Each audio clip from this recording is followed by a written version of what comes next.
So, folks, there is a news outlet that has been repositioning itself lately called the Young Turks.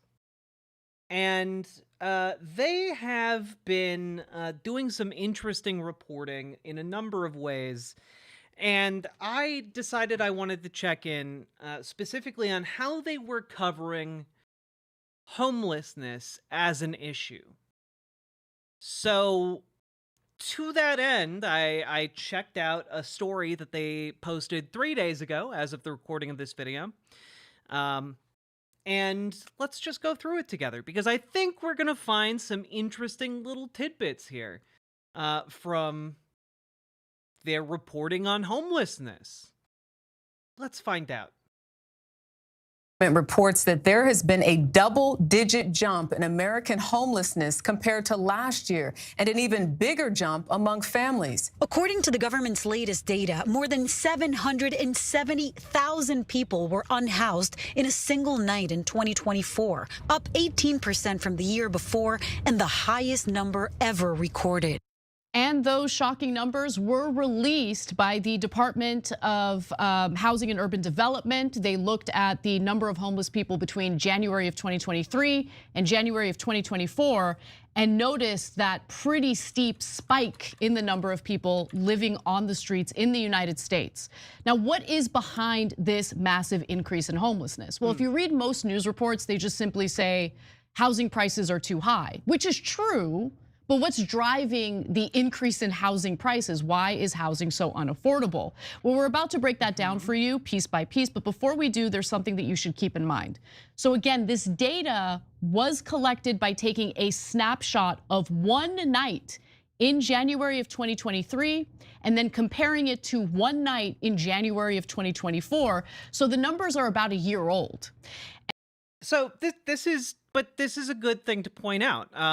The homelessness report that came out is being released in two parts. The first part is kind of this snapshot look.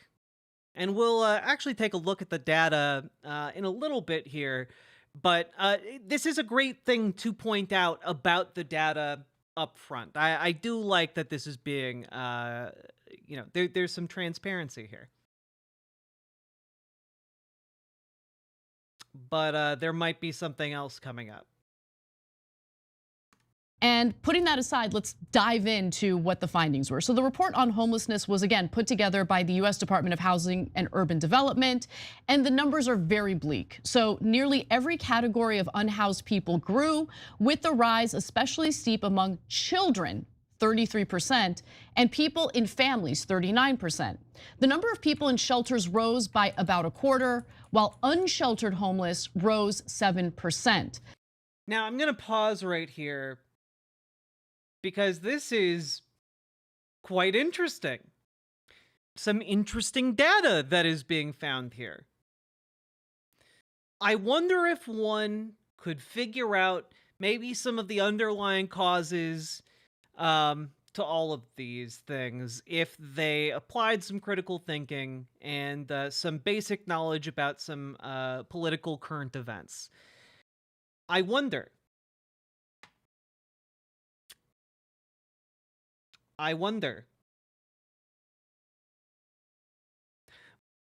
But we'll come back to that.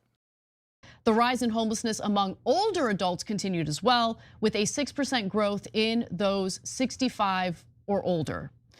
Now, much of the report actually focuses on one of the main factors behind this. So they talk about how the influx of asylum seekers immigrating to the country has exacerbated the housing crisis because we already had a housing crisis spurred by the shortage of housing units available.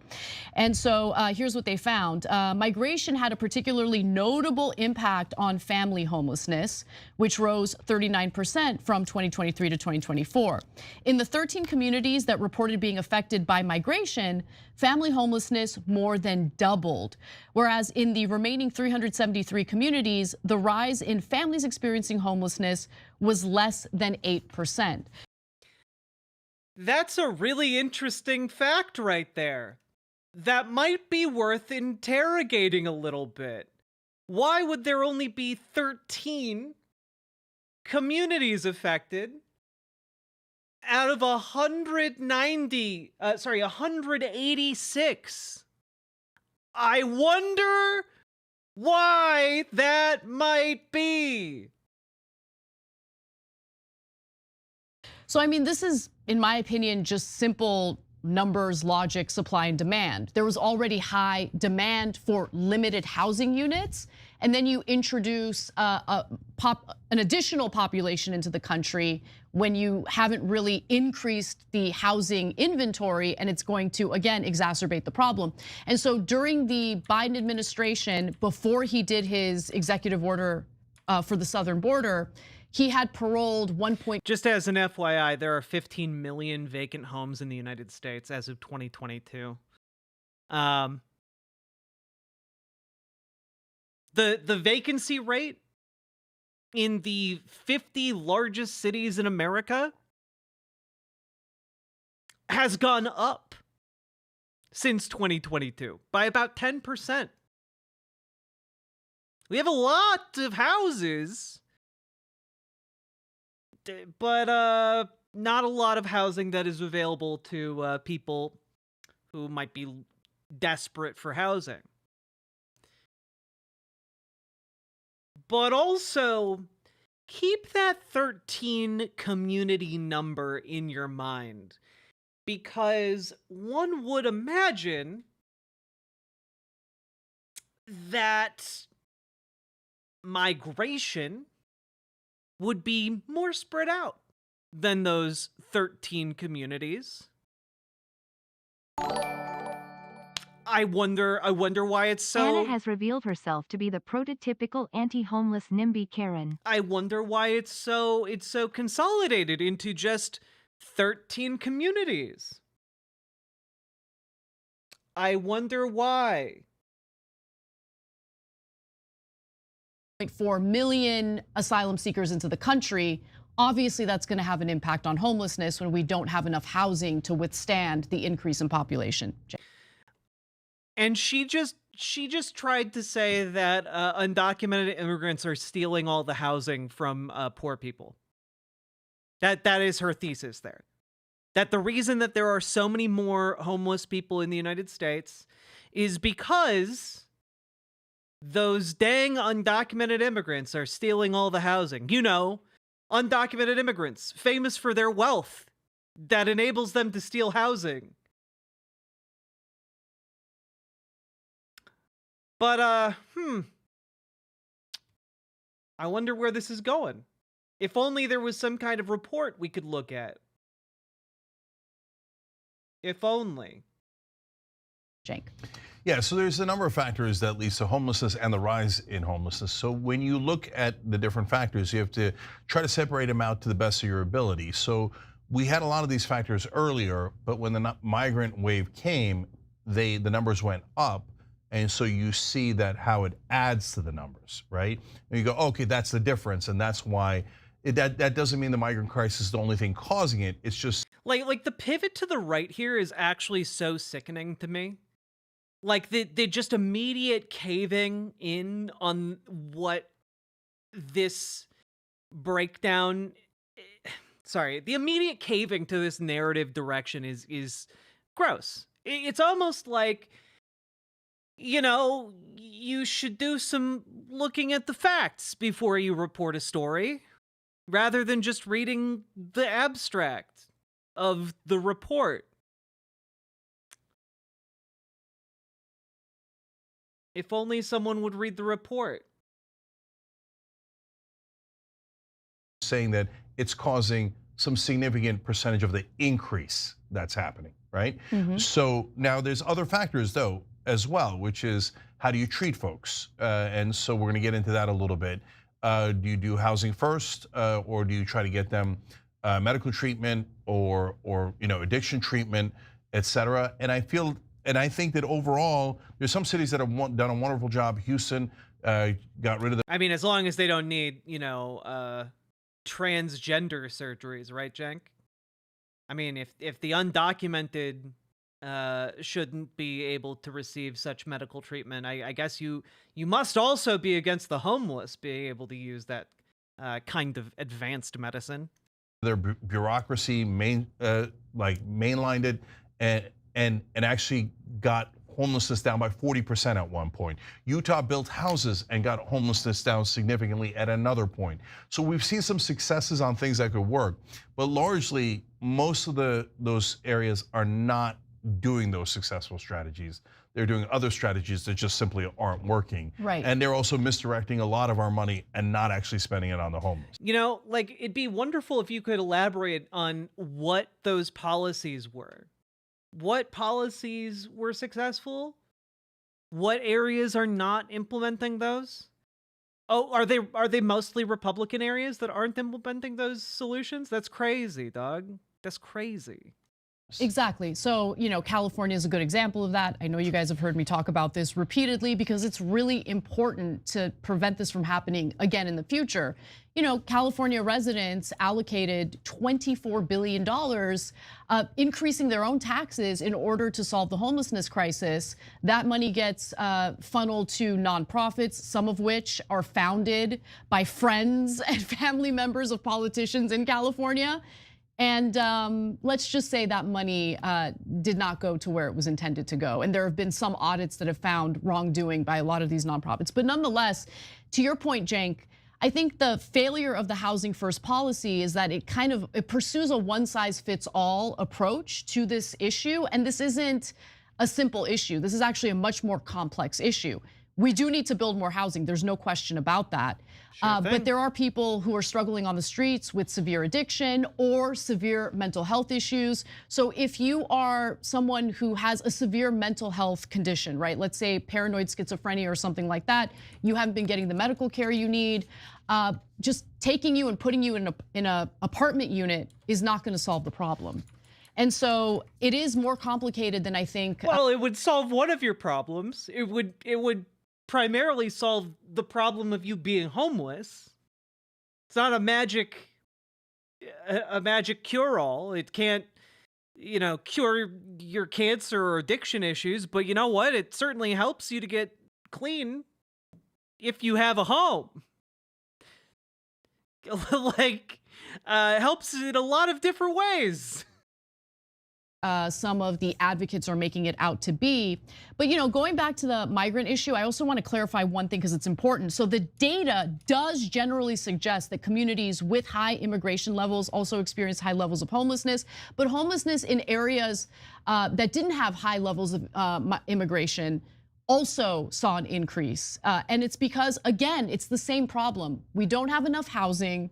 And if you have high demand, low supply, that's going to drive up housing prices. And when people can't afford it, they end up living in their cars or they end up going to a shelter. That is a huge problem here.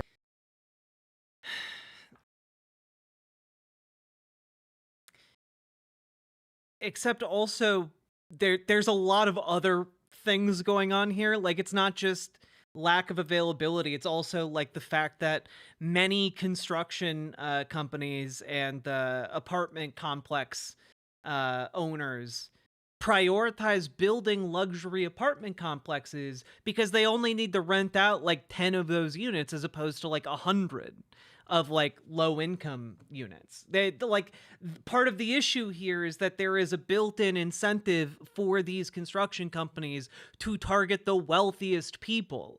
And so what ends up happening is you have huge apartment buildings that are very empty because they only need to rent out a handful of units, and the rest they can just let sit stagnant. It doesn't matter.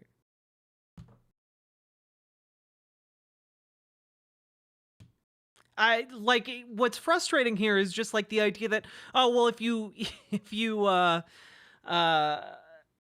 just build more things, like it will lower costs. No, you have these land developers building $10 million homes, and they build like 20 of those, and then they only need to sell one. There is an incentive here on the business end to prioritize the wealthy. And that doesn't bring down the cost of homes for people who need affordable homes. There's a reason land developers aren't building like those 1950s sized homes en masse and are instead building little McMansions all over the place.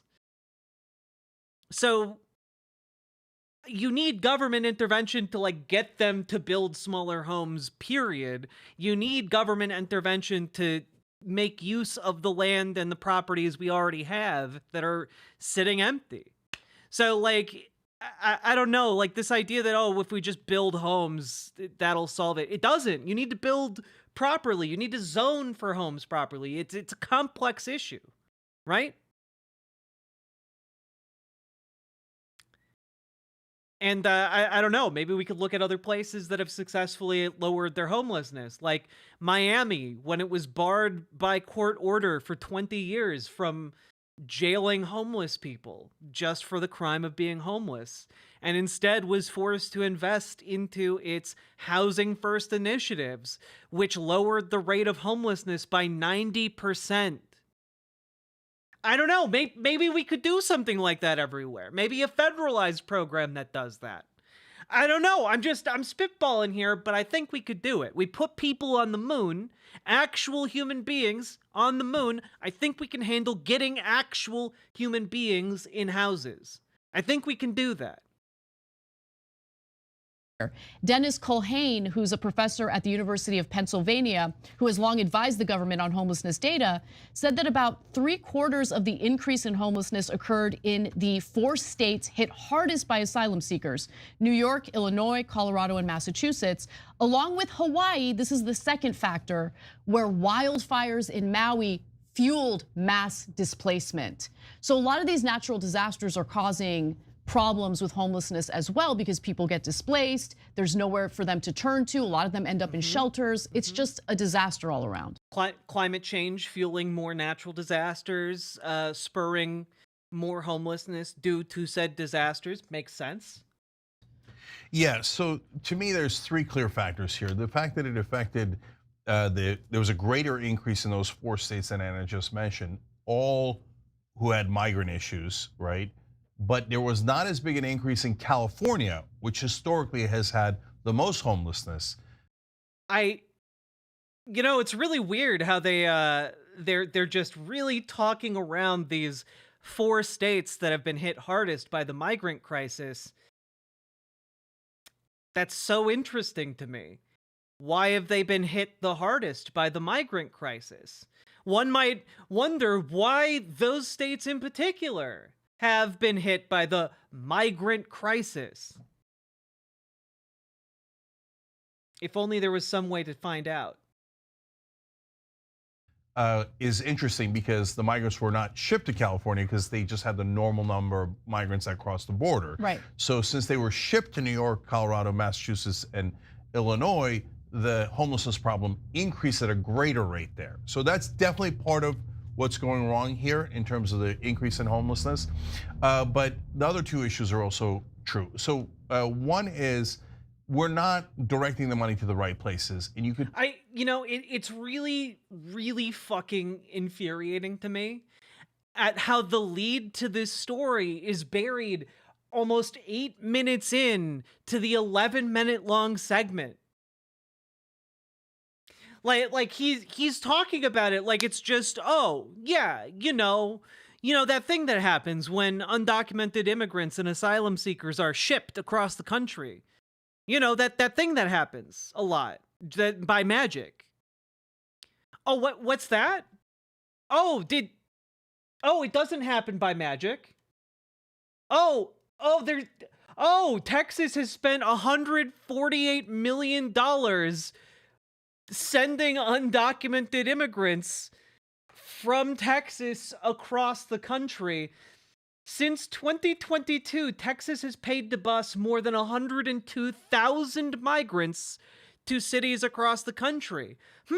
Almost like the influx of tens of thousands of people to your city or area might overwhelm your homeless systems, might overwhelm low-income housing initiatives, might actually be a thing that happens. Like the idea that we're just going to talk around this as if it's just a natural phenomenon. Oh yeah, it's the undocumented immigrant crisis. You mean that instead of spending $150 million, I'm curious actually. How many homes can you build for $150 million? Let's see. Sorry.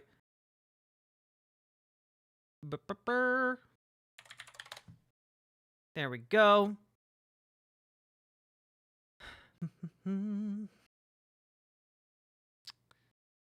Let's see.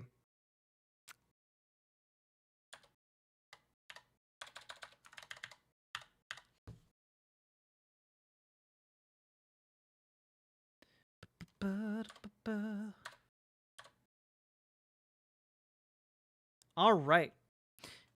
Yeah. They could be using that $150 million to, frankly, build new homes. They can do that. Texas has a budget of like hundreds of billions of dollars. They can build homes for homeless people. They can build areas for these people to live. And you know what? If they are allowed to live and work here while their immigration status is figured out, then it turns out the state doesn't have to just house them in homeless shelters. They can just pay rent. It's very frustrating. It's very, very frustrating.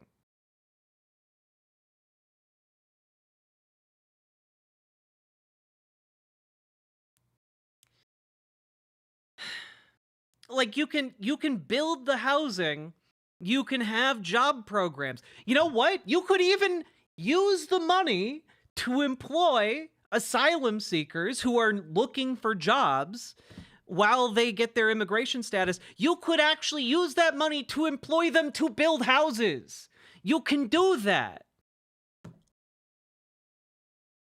You have a ready source of labor that is desperate to find work here.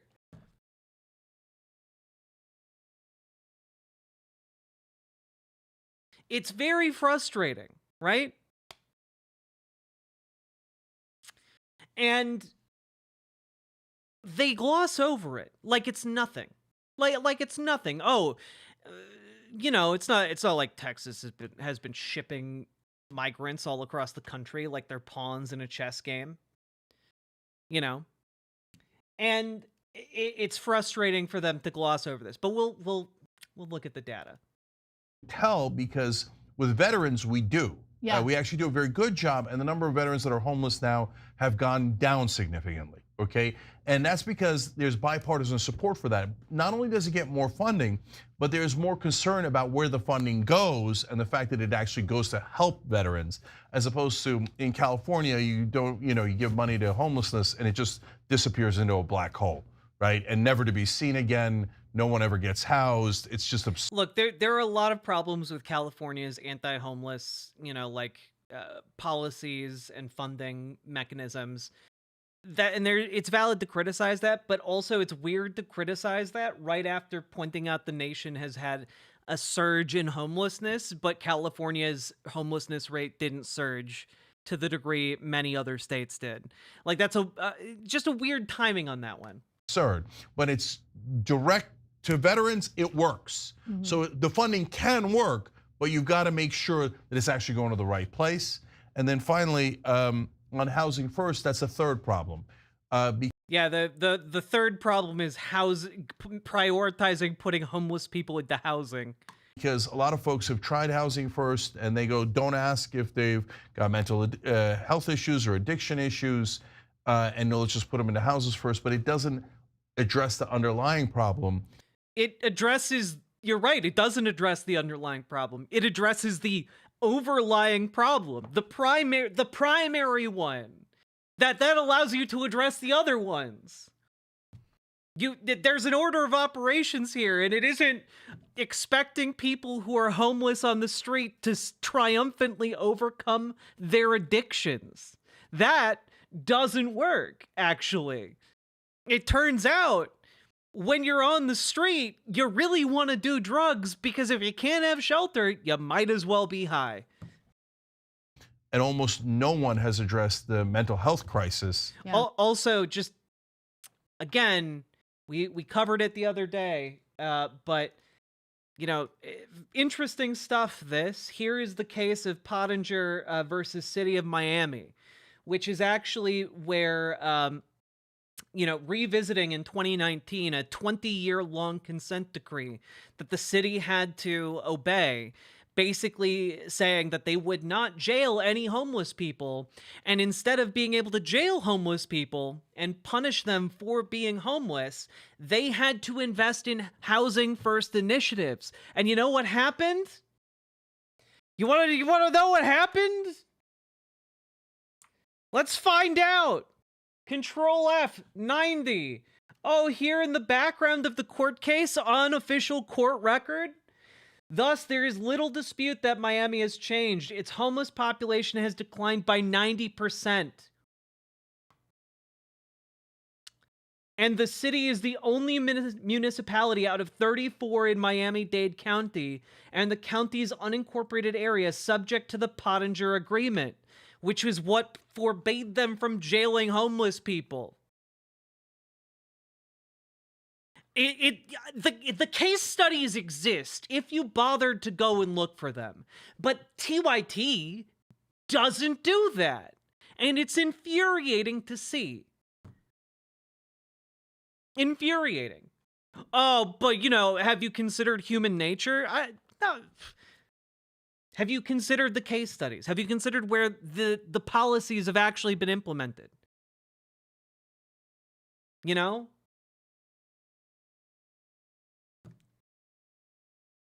And so there's a lot of talk from our side, the left, about, oh, we've got to address that.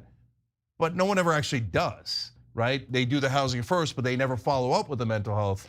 Fun fact, in Miami, they did follow up with the mental health. The anti-housing first stuff is maniacal. You need housing to fix things. An address really makes it easier to access our underfunded and services. Exactly, Charles. And also, if you build the housing, you can incorporate social services into the environment that they're in.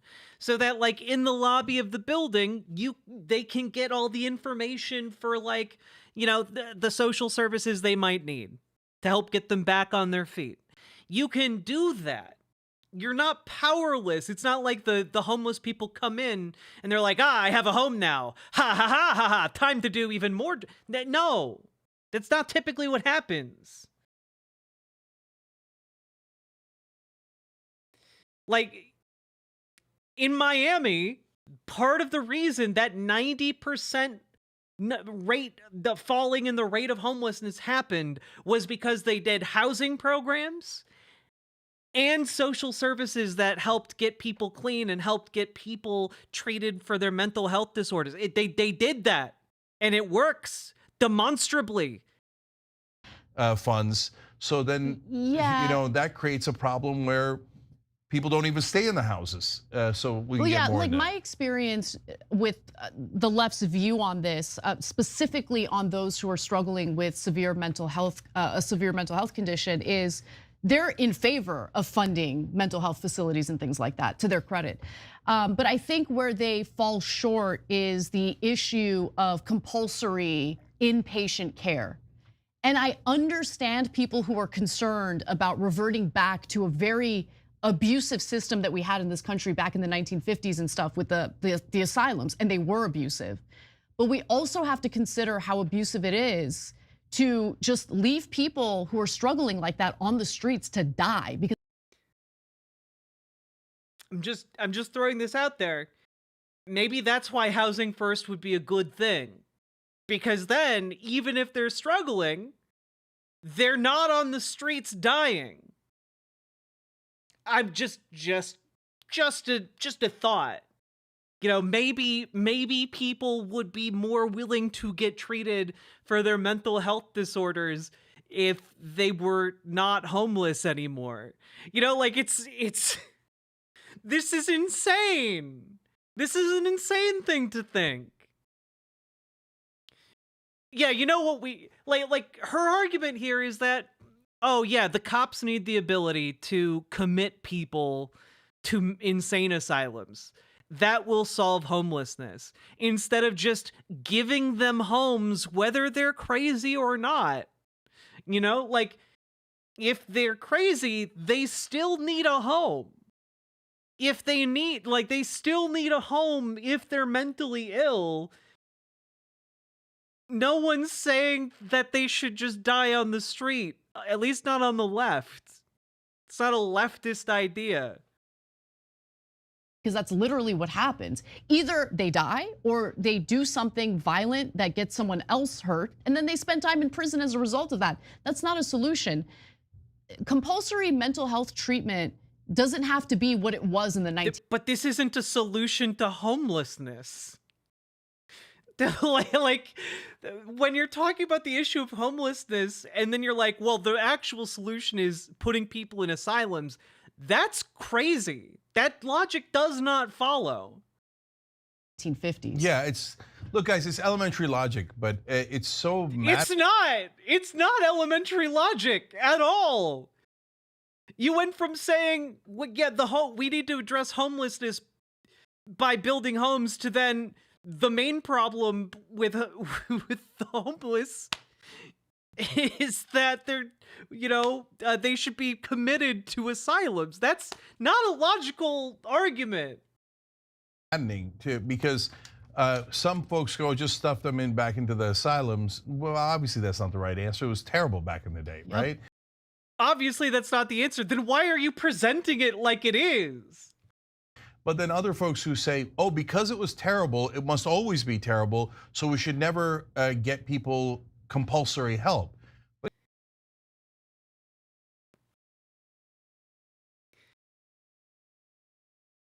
This is really weird because people on the left don't have that position. Sometimes people, for example, who are suicidal need to be compulsory, like, kept in a hospital to make sure they don't, kill themselves. That's a good thing, actually. But also giving the state the ability to clean up the streets by sending people to insane asylums, that's bad. That's just bad, period. And like, to me, this feels like saying, well, just because Japanese internment was bad during World War II doesn't mean it couldn't be good in the future. Like, what are you talking about? What do you mean? That's crazy. But guys, this is not like some weirdo libertarian fantasy where if you don't get that mental health treatment, that they're going to magically improve their mental health on the streets. Or even if you put them in. Yeah, that's why you put them in homes. Ah! It hurts so much how bad they are at this. In a housing facility, it creates problems for the other folks in that facility who don't have mental health problems and who've got families, etc. That's true in any community. People are mentally ill in housed communities too. But you know what helps to not make it other people's problems? When you have a home. That helps you to not make your mental illness other people's problem. It does not help to be homeless in those situations. That doesn't fix your mental illness. No, it has to be compulsory, but it has to be decent. It has to be well-funded and compassionate. But having folks just die in the streets is not, you're not a hero if that's what you think it gives them freedom. What are you talking about? You just said the far left's position was housing first. And then you're like, well, the far left also wants them to die in the streets. Make up your mind. Make up your mind. Or be specific. You know, it's really wild here. I totally agree. Thanks for watching the. I totally agree. 10 out of 10. You know, I was really flummoxed by this, so I went and actually found the homelessness assessment report because I was curious. I thought, how interesting. Let's take a look at it together. Gee willikers. I wonder what the data shows. You know what? Let's control F our way through this. Migrant. If I can type right. Let's see.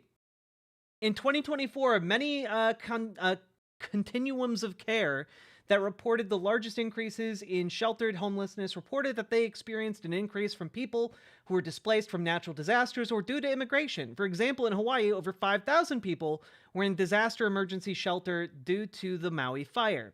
Another 13 continuums of care indicated an increase due to an increase in immigrants or refugees seeking asylum. That's really interesting. Let's learn a little bit more about that. Let's look at Illinois. Illinois has 19 community. I keep wanting to say communities of care. I think it's continuums of care in this document, but well, I don't want to use the acronym that they use in this paper because they call it Cox. You know what? I'm just going to use it. Whatever. Doesn't matter. Doesn't matter. Illinois has 19 COCs, one major city, Chicago, 3 other largely urban COCs, 10 suburban COCs, and 5 largely rural COCs. Between 2023 and 2024, Illinois had a 116% increase in the number of people experiencing homelessness, 13,885 more people. 91% of this increase was in Chicago. That's so crazy. 91% of the increase in homelessness was in Chicago? You mean Chicago, one of the cities that Greg Abbott was shipping people to en masse? That's crazy, dog. That's crazy. The Chicago COC report reported that an influx of new arrivals accounted for most of their observed increase. According to the COC, new arrivals, which included migrant and asylum-seeking families, including those bused or flown to Chicago from other states, very interesting, point to reference in the report, accounted for more than 13,600 people in emergency shelters in 2024. While the COC indicated that new arrivals accounted for most of Chicago's increase in estimated homelessness, the same cannot be said for the 16 other COCs in Illinois that experienced increases. Many attributed their rises to increased shelter capacity, extreme cold that brought people into shelter, a higher cost of living combined with a rollback of pandemic-related financial supports, and lack of affordable housing. And you know, it was at this point going through this entire document that I thought to myself, it really seems like maybe that rollback of pandemic-related financial support seems like we should interrogate that a little bit. And wouldn't you know, it turns out something big did happen in 2024 related to rollbacks of pandemic-era financial supports. Very specifically, it was the rollback and altering of the child tax credit. Families were getting large amounts of money per month from the government to support children. And in 2024, it changed. So that instead of monthly payouts, you don't get a payout from that tax credit until your tax refund happens. So that means a lot of people who banked on that money during the pandemic to stay housed no longer were getting that money, which means they couldn't stay housed. It's almost like people receiving thousands of dollars with children that suddenly stopped receiving that money every month suddenly became homeless. Maybe that's why the vast majority of the increase was seen in families with children.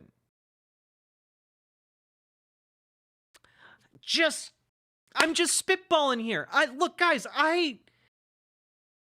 I'm a bit more loosey-goosey. I'm not working this job 9 to 5 necessarily. Sometimes I work a lot more than that, but also I pay attention to politics full time, right? And I could have told you that, like, what's one pandemic thing that got changed during 2024? The child tax credit. It's like one of the biggest things on my mind. The lapsing of that monthly payout was one of the biggest defeats of under Biden's administration. And of course it was always going to have a huge impact. Of course that was going to have a huge impact. It made all the difference between people staying housed and unhoused in 2020 or 2021, whenever the enhancement got passed. But like, letting it lapse means a lot of people are going to be in worse financial situations. Plus inflation, plus raising rent. It's really frustrating when I know this offhand and they don't even mention it in the video. They didn't even look at the state-by-state breakdown. I'm willing to bet you they only looked at the abstract for this report. They didn't actually bother to check their underlying assumptions about the report. They just said, yep, seems right. It leaves me flabbergasted, honestly. But you know what? There are more dings for migrants in this paper. Let's continue looking, shall we? Oh, here in Massachusetts. Massachusetts is composed of 11 cocks. It has one major city, Boston, and one other largely urban cock, Cambridge. The remaining 9 cocks are largely suburban. 3 of every 4 people experiencing homelessness in Massachusetts, 76%, were doing so in families with children. Maybe this would be something to look into. The highest share in the country. Between 2023 and 2024, Massachusetts had a 74% increase in family homelessness, 9,512 people. Many of these cocks attributed this increase to the state's right to shelter law and its application to hundreds of recently arrived migrant families, refugees, and asylum seekers who did not yet have living arrangements coming to the state. You know, kind of like a bunch of people were shipped off from Texas because the governor of Texas, instead of helping the people there, wanted to do human trafficking to own the libs. It's almost like instead of spending his taxpayers' money on housing people who needed help, showing some of that famous Southern hospitality, instead, he weaponized them and sent them to places that did not have the housing prepared to help them out. And so people suffered needlessly because Greg Abbott wanted to be an asshole. That's it. The underlying story here is the intense, deep evil of Greg Abbott and the money-grubbing, like, red scent squelching, I'm looking for words here, mentality of capitalists. And also the vileness of essentially businesses not wanting to house homeless people.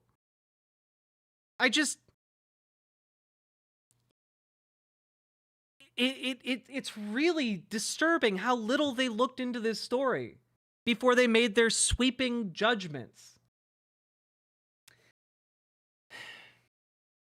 In August 2023, the governor of Massachusetts declared a state of emergency regarding newly arriving migrant families, unlocking additional shelter beds and other resources to help place these families in emergency shelters. Other factors contributing to the increase related to overall expanded shelter capacity, a high cost of living, inflation, increases in rents, and a lack of affordable housing. And it just seems to me like when this report is giving you detailed answers about these areas, and you are instead just going, guess it's the migrant crisis. Oh, guess we just need to build houses in.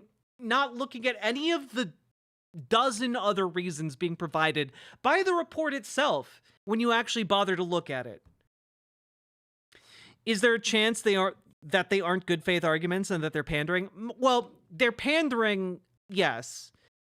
But also I don't think that they're being I think that they are frankly, if I have to put it on anything here, I think they're just being lazy. I think they're not doing their due diligence due to confirmation bias. That's my reading of TYT's coverage here. Right? And you know, let's take a look. Oh, look. Wowee. Oh, it just reiterates the yeah. All right.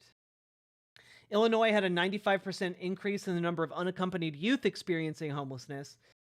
949 more unaccompanied youth. 90% of this increase was in Chicago.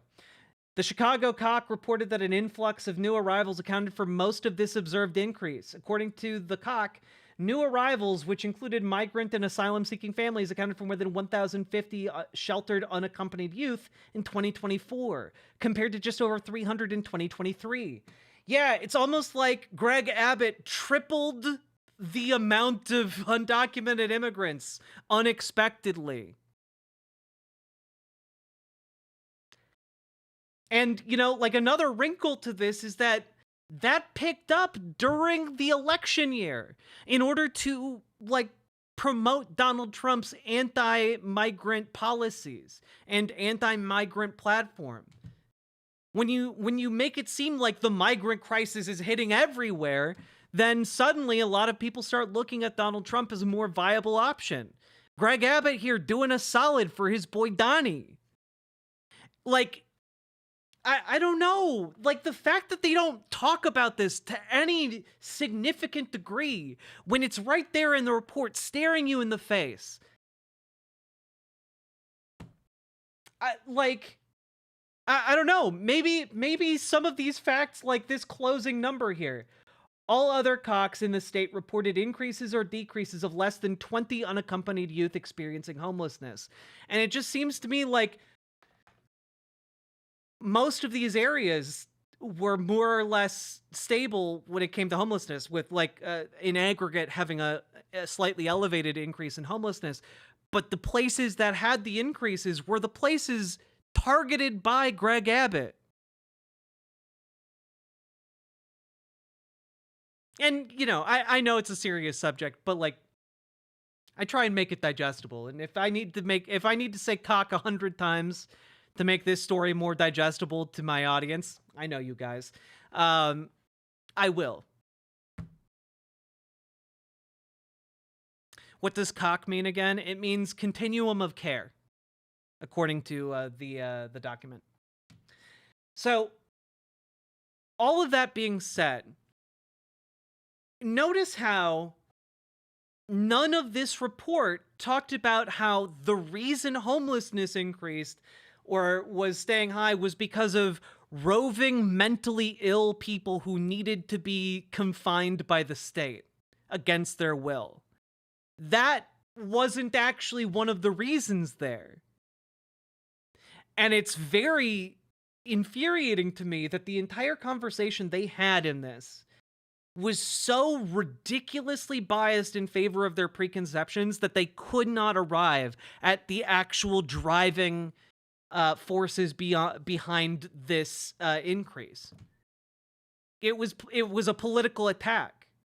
It's a political attack. It's an economic attack, and finally, it was frankly, just a failure of the Biden administration.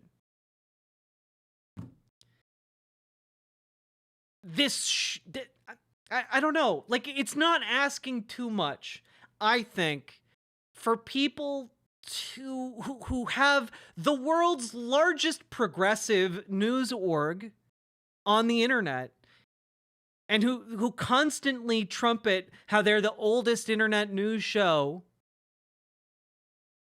to maybe do their due diligence.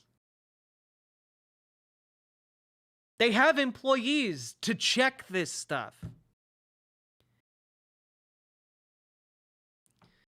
So it's frustrating to me because I'm just one lady out here who talks about the news and politics. And it is frustrating to see such a colossal failure of analysis from an outlet that for so long championed itself as left-leaning and as full of excellent reporting.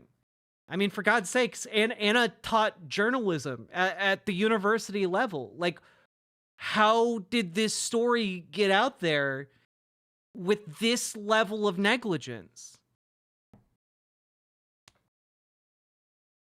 It's really frustrating. And it's really disappointing. I want them to do better.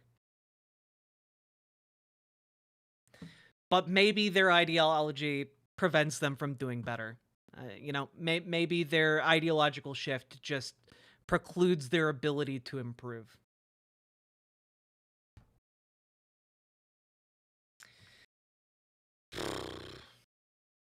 TYT, do better.